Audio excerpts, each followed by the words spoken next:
Chapter 2. Needle in a Haystack. The common question asked for researchers is why, if the Sasquatch exists, haven't the live or dead body or parts thereof been discovered? There are thousands of known animals in the world today, both rare and common, observed daily around the globe. The very idea of an animal that cannot be found and has never been proven by either the private citizen or the scientific community sounds completely absurd.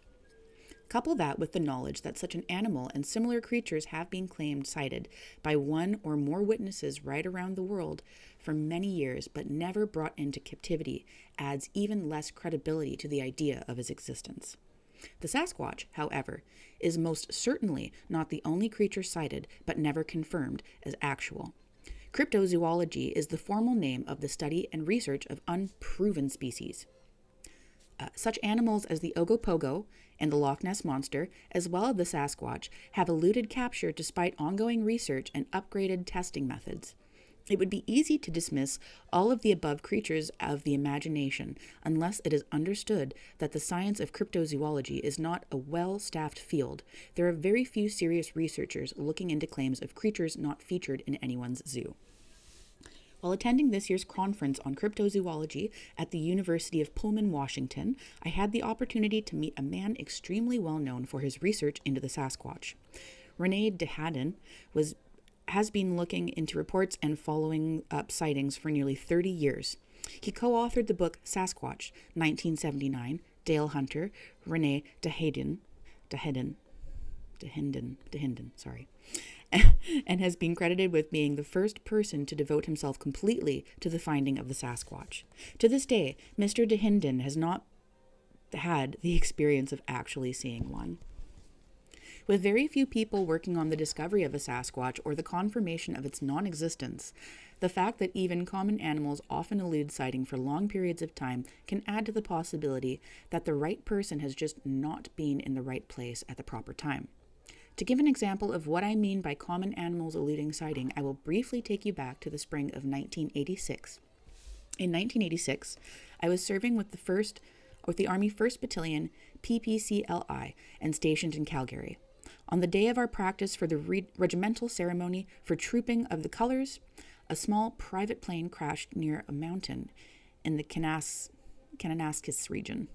The Kananaskis area is a very widely used recreational park housing open fields, small towns, and foothills of the Rocky Mountain and miles of hill, dense trees, and open fields. Tourists from around the globe visit Kananaskis on a regular basis, and locals use it as a getaway from the whirl of city life. When the plane was reported to have crashed, our government ordered the Air Force, the Army, and the RCMP to begin a search for the area it was to have gone down in. We set up camp in Sebald Flats campground and proceeded with a ground search. During the search, 150 troops covered an area of 900 square miles of mountains, valleys, and bush. The RCMP and the Air Force covered the area by helicopter and plane, with several civilian volunteers also combing the grounds. Hikers, campers, mountain climbers, and a crew of people preparing Mount Allen for the Winter 1988 Olympics were also within the Kananaskis area. The plane, its pilot, and passenger were not found until just before the search was to be abandoned. During the search, the group I was with saw only one bear, and it was from a considerable distance. Yet we had covered an incredibly large territory known widely for its bear population. Taking into consideration the vast number of people and equipment nearly unsuccessful in finding the airplane, its pilot and passenger in a provincial park, would it therefore be unreasonable to suggest that with only a few people looking in an area that is, essentially, the entire global surface of the Earth, the Sasquatch search is not entirely unsuccessful? The Sasquatch search has yielded some results. Witnesses worldwide have sighted the creature. 2 men have filmed the creature, and footprints have been found, photographed, reported, and cast into molds. Professor Grover Krantz of Washington State University estimated, as said earlier, some years ago, that there may be as few as 200 Sasquatch living in the Pacific Northwest of the United States. Professor Krantz is one of the few scientists who are convinced that there is someone or something to the story of the Sasquatch. Other people of the scientific community who are skeptical of its existence have stated that they cannot research something that has no claim to fact. Unfortunately, these scientists do have a point. If science devotes itself to proving the claim of a few unconfirmed reports of creatures not previously known, vampires would be a major field of study. On the other hand, the Sasquatch has been reported as far back as the discovery of North America. It was then that the indigenous peoples told the rest of the world about the creatures. David Thompson, who is believed to be the first white man to find the tracks of a Sasquatch, kept a narrative, diary, which documents his encounter in 1811. One entry, dated January 7th, was written about tracks he found in the snow while crossing the Rocky Mountains through the Yellowhead Pass near the present site of Jasper. At the time, he was traveling with other early explorers as well as some indigenous peoples. A part of the narrative is as follows.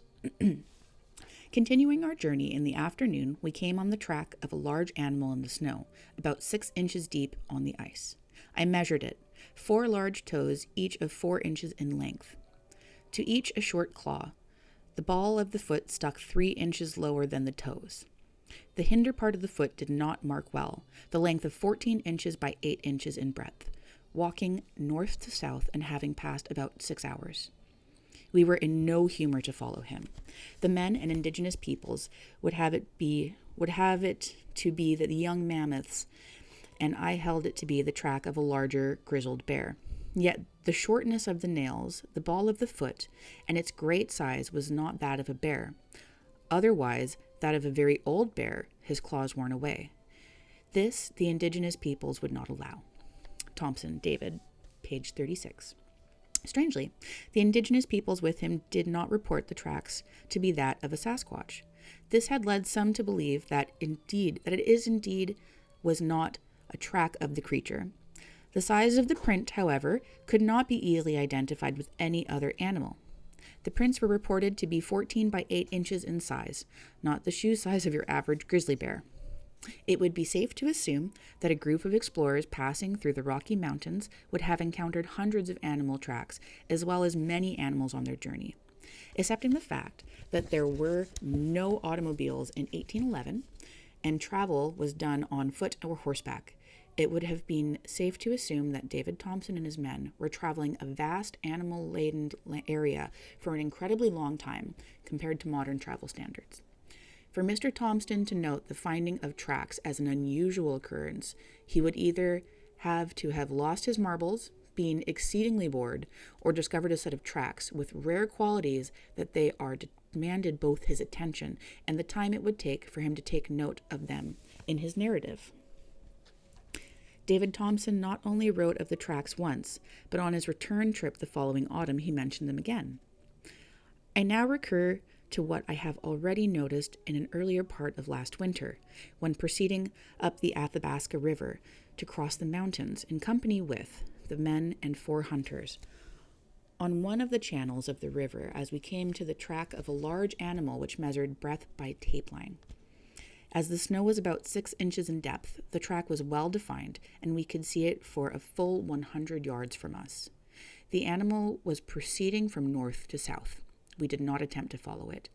We had not the time for it, and the hunters, eager as they are to follow and shoot every animal, made no attempt to follow this beast. For what could the balls of our fowling guns do against such an animal? Report from old times has made the head branches of this river, as the mountains in the vicinity, the abode of one or more very large animals, to which I never appeared to give credence.